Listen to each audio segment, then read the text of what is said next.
আসসালামু আলাইকুম। আজকে আমরা সমাধান করতে যাচ্ছি নবম দশম শ্রেণীর হিসাব বিজ্ঞান বইয়ের চতুর্থ অধ্যায় 3 নম্বর সৃজনশীলটি।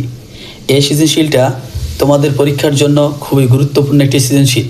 তোমাদের যে কোনো পরীক্ষা আসতে পারে, এটা বোর্ড পরীক্ষায় এসে থাকে। তো চলো আমরা এই সৃজনশীলটা সহজভাবে সমাধান করি। তো সৃজনশীলটা সহজভাবে সমাধান করার আগে আমরা সৃজনশীলের প্রশ্নগুলো কী কী চেয়েছে সে সম্পর্কে আমরা আগে জানব। এরপর আমরা ভালো মতো উদ্দীপক বিশ্লেষণ করব। 3 নম্বর সৃজনশীলের প্রশ্নাবলী। প্রশ্ন ক চেয়েছে মুনাফা জাতীয় আয়ের পরিমাণ নির্ণয় করো। মুনাফা জাতীয় মোট আয়ের পরিমাণ নির্ণয় করার ক্ষেত্রে আমাদের আগে জানতে হবে মুনাফা জাতীয় আয় বলতে কী বোঝায়।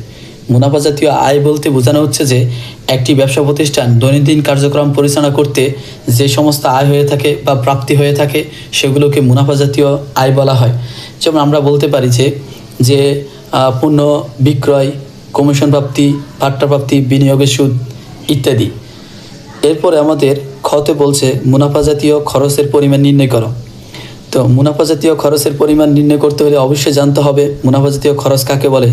মুনাফা জাতীয় খরচ হচ্ছে একটি ব্যবসা প্রতিষ্ঠান দৈনন্দিন কার্যক্রম পরিচালনা করতে গিয়ে যে সমস্ত খরচ হয়ে থাকে সেগুলোকে সাধারণত মুনাফা জাতীয় খরচ বলা হয়। মুনাফা জাতীয় খরচগুলো নিয়মিত হয়ে থাকে এবং বারবার হয়ে থাকে।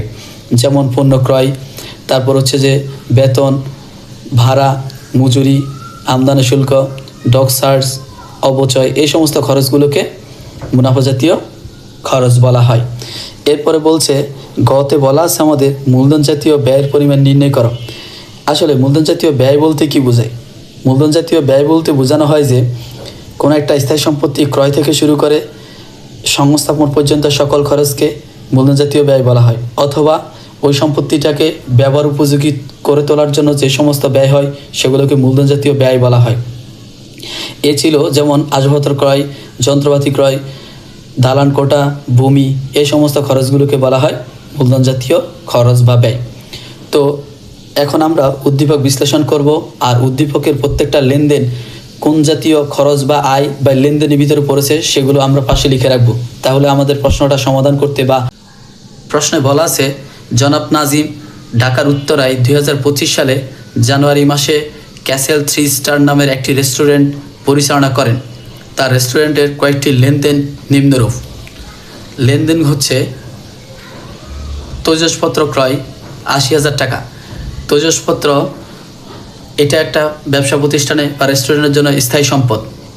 তো আমরা স্থায়ী সম্পত্তি ক্রয় করতে যে সমস্ত ব্যয় হয় সেটাকে মূলধন জাতীয় ব্যয় বলা হয়। আমাদের গতে মূলধন জাতীয় ব্যয় চেয়েছে, তাহলে আমরা পাশে দিয়ে লিখে রাখতে পারি এটি একটি মূলধন জাতীয় ব্যয়।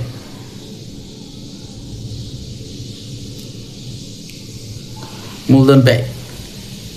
সাজসজ্জা সামগ্রী ক্রয় যা একটি স্থায়ী সম্পত্তি। তো আমরা বলতে পারি স্থায়ী সম্পত্তি ক্রয় করলেও সেটাও মূলধন জাতীয় ব্যয়। তাহলে আমাদের 2 নম্বর লেনদেনটাও মূলধন জাতীয় ব্যয়। মূলধন জাতীয় ব্যয়।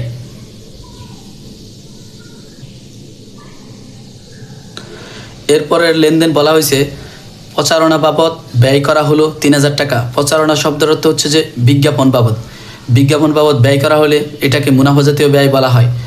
কারণ বিজ্ঞাপন একটি প্রতিষ্ঠানের বছরে অনেকবার হয়ে থাকে, তো সেক্ষেত্রে এটাকে মুনাফা জাতীয় ব্যয় বলা হয়। এটা নিয়মিত ঘটে।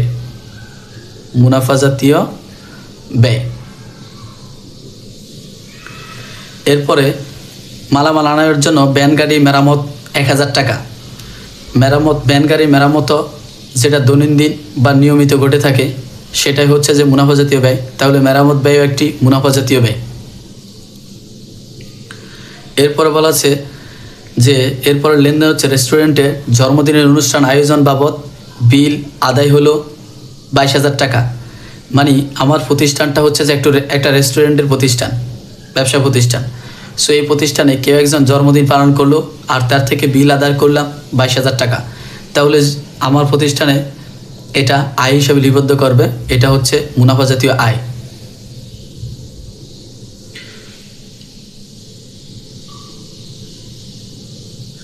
এরপর হচ্ছে নষ্ট রেফ্রিজারেটর চালুর জন্য নতুন কম্প্রেসর ক্রয় 8,000 টাকা।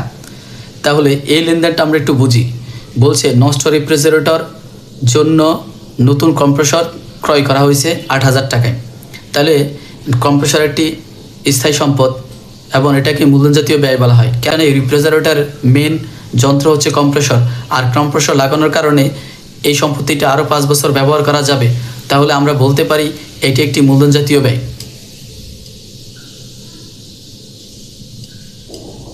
জাতীয় ব্যয়। এরপর কর্মচারীর বেতন প্রদান 9,000 টাকা। তো কর্মচারীর বেতন প্রতি মাসে দেওয়া লাগে, যেটাকে প্রতিনিয়ত যে ব্যয় প্রতিনিয়ত ঘটে সেটা হচ্ছে যে মুনাফা জাতীয় ব্যয়, কারণ বেতন তো প্রতি মাসে মাসেই দেওয়া লাগে। তাহলে এটা মুনাফা জাতীয় ব্যয়, মুনাফা ব্যয় লিখে রাখলাম। এরপর বলছে গ্রাহকদের সেবা প্রদানের জন্য প্রাপ্তি 25,000 টাকা। সেক্ষেত্রে আমার প্রতিষ্ঠানের জন্য এই 25,000 টাকা হচ্ছে মুনাফা জাতীয় আয়, মুনাফা জাতীয় আয়। এরপরে বলছে ভাড়া পরিশোধ 50,000 টাকা। তো যে কোনো প্রতিষ্ঠানের অবশ্যই প্রতি মাসে ভাড়া পরিশোধ করা লাগে। তো প্রতি মাসে যদি ভাড়া পরিশোধ করা লাগে তাহলে এটা নিয়মিত ব্যয়, আর নিয়মিত যদি ব্যয় হয়ে থাকে তাহলে সেটাকে আমরা মুনাফা জাতীয় ব্যয় বলতে পারি। তাহলে এটা মুনাফা জাতীয় ব্যয়, মুনাফা জাতীয় ব্যয়। এরপর হচ্ছে আলমারি ক্রয় 25,000 টাকা। আলমারি একটি স্থায়ী সম্পত্তি। তো আমরা জানি কোনো স্থায়ী সম্পত্তি ক্রয় করলে যে ধরনের ব্যয় হয় সেটা হচ্ছে মূলধন জাতীয় ব্যয়। তাহলে আমরা এটাকে লিখতে পারি মূলধন জাতীয় ব্যয়। তো আমরা প্রশ্ন পেয়ে গেছি। এই প্রশ্নটা আমরা পাইলাম হচ্ছে যে মূলধন জাতীয় ব্যয় কোনগুলো, মুনাফা জাতীয় ব্যয় কোনগুলো, মুনাফা জাতীয় আয় কোনগুলো, সেগুলো আমরা পেয়ে গেছি। তো চলুন এবার হচ্ছে যে আমরা প্রশ্নগুলো সমাধান করি। আমাদের ক প্রশ্ন বলছে মুনাফা জাতীয় আয়ের মোট পরিমাণ নির্ণয় করি। চলুন সমাধান করা যাক। তো চলুন আমাদের গড় আঁকা শেষ। এবার হচ্ছে যে লিখব বিবরণ, এরপর টাকা। তো আমাদের ক প্রশ্ন বলছে মুনাফা জাতীয় আয়ের পরিমাণ নির্ণয় করো। এখানে মুনাফা জাতীয় আয় আমরা পেয়েছি হচ্ছে রেস্টুরেন্টের জন্মদিনের অনুষ্ঠান আয়োজন বাবদ বিল আদায় হলো 22,000 টাকা, এই একটা লেনদেন। আরেকটা লেনদেন হচ্ছে যে গ্রাহকদের সেবা প্রদানের জন্য প্রাপ্তি 25,000 টাকা, এই দুইটা লেনদেন। তো চলুন আমরা এই দুইটা লেনদেন লিখি। জন্মদিনের অনুষ্ঠানে বিল আদায়,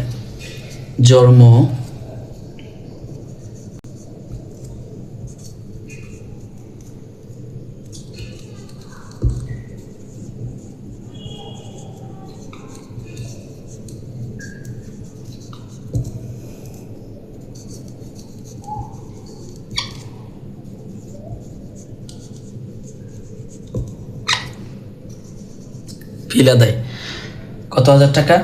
22,000 টাকা।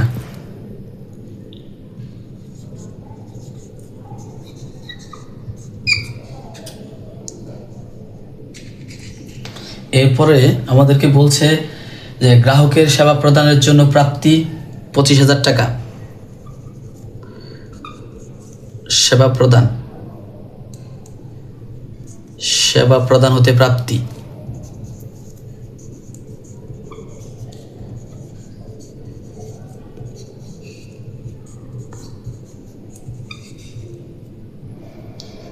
$25,000 টাকা।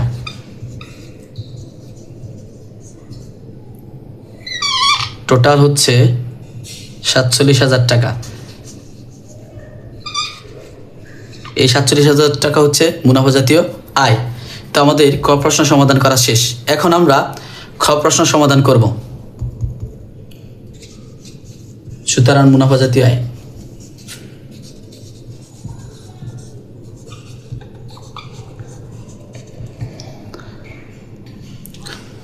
খ প্রশ্ন মুনাফা জাতীয় ব্যয়ের পরিমাণ নির্ণয় করো।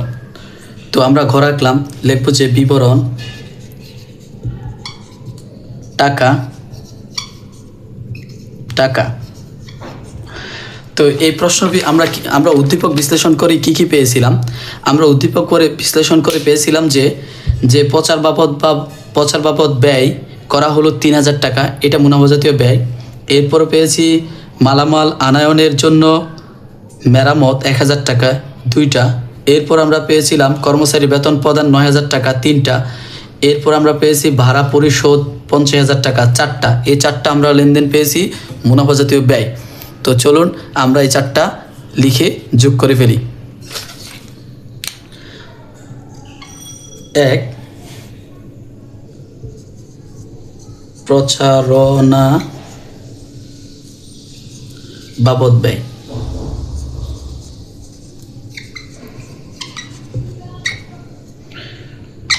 প্রচারণা বাবদ ব্যয় হচ্ছে 3,000 টাকা। এরপরে আমাদের 2 নম্বর বলছে ভ্যান গাড়ি মেরামত,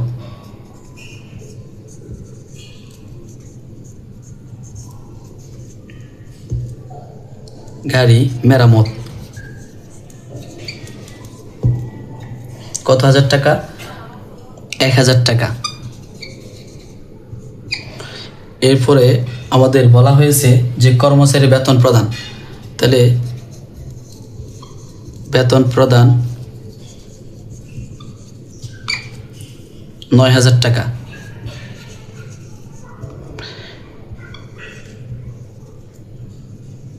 এরপরে বলা হয়েছে যে ভাড়া পরিশোধ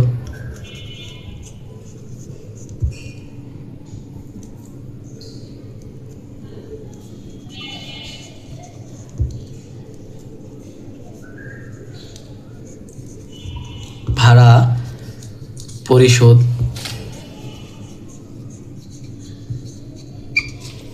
50,000 টাকা।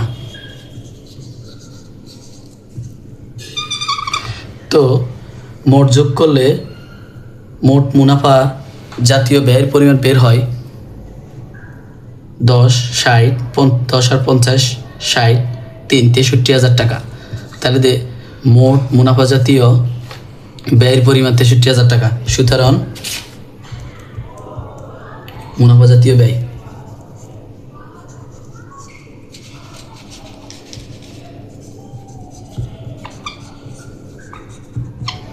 63,000 টাকা। এ ছিল আমাদের খ প্রশ্নের সমাধান। মোট মুনাফা জাতীয় ব্যয়ের পরিমাণ হচ্ছে 63,000 টাকা।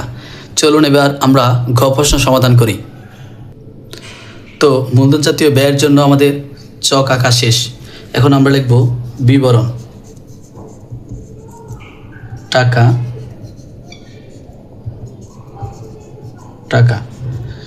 আমাদের উদ্দীপক বিশ্লেষণ করে আমরা পেয়েছি যে তৈজসপত্র ক্রয় মূলধন জাতীয় ব্যয়, সাজসজ্জা সামগ্রী ক্রয় মূলধন জাতীয় ব্যয়। এরপরে পেয়েছি যে নষ্ট রিফ্রিজারেটর চালুর জন্য নতুন কম্প্রেসর ক্রয় 8,000 টাকা মূলধন জাতীয় ব্যয়। আলমারি ক্রয় 25,000 টাকা, এটাও মূলধন জাতীয় ব্যয়। তাহলে আমরা মূলধন জাতীয় ব্যয় পেয়েছি 4টি। চলুন আমরা লিখি। 1 তৈজসপত্র ক্রয়,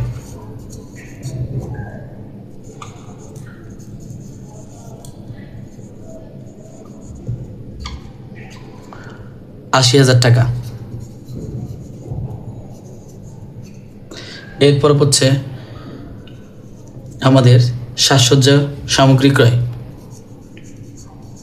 সাজসজ্জা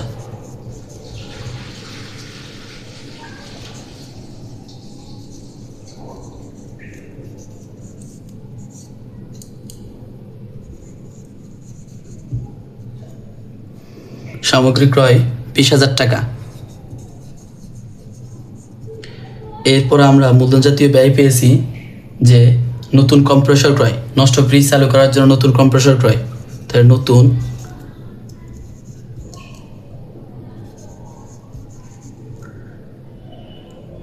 কম্প্রেসর ক্রয় 8,000 টাকা। এরপর আমরা পেয়েছি যে আলমারি ক্রয়, আলমারি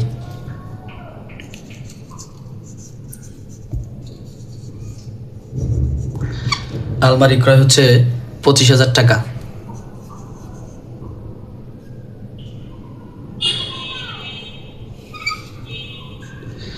এ ছিল আমাদের মূলধন জাতীয় ব্যয়গুলো। 1 হচ্ছে তৈজসপত্র ক্রয়, এটা একটা স্থায়ী সম্পদ, স্থায়ী সম্পত্তি ক্রয় করলে মূলধন জাতীয় ব্যয় হয়। এরপরে হচ্ছে সাজসজ্জা সামগ্রী ক্রয়, এটিও একটি স্থায়ী সম্পদ, এগুলো ক্রয় করলেও মূল্যজাতীয় ব্যয় হয়। নতুন কম্প্রেসর ক্রয়, এটাও একটি স্থায়ী সম্পদ, মানে ফ্রিজ চালু করার জন্য কম্প্রেসর লাগানো হয়েছে যা থেকে দীর্ঘমেয়াদী সুবিধা পাওয়া যাবে, মানে অধিক সময় বা ফ্রিজের স্থায়িত্ব বাড়বে বা মেয়াদকাল বাড়বে, সেই সমস্ত ব্যয়কে মূল্যজাতীয় ব্যয় বলা হয়। এরপর হচ্ছে আলমারি ক্রয়, আলমারি একটি স্থায়ী সম্পদ যা ক্রয় করলে মূল্যজাতীয় ব্যয় হয়। তো টোটাল যোগ করলে হচ্ছে 80,000 যোগ 20,000 1 লাখ। এরপর হচ্ছে যে 25,000 1,25,000 যোগ 8,000 তাহলে 1,33,000 টাকা, 1,33,000 টাকা। এই 1,33,000 টাকা ছিল মূল্যজাতীয় ব্যয়। সুতরাং মূলধন জাতীয় ব্যয় সমান সমান 1,33,000 টাকা। তো এ ছিল আমাদের হিসাব বিজ্ঞান বইয়ের 3 নম্বর সৃজনশীলের সমাধান। সবাই ভালো থাকবেন, সুস্থ থাকবেন। ওকে, আল্লাহ হাফেজ, সালামু আলাইকুম।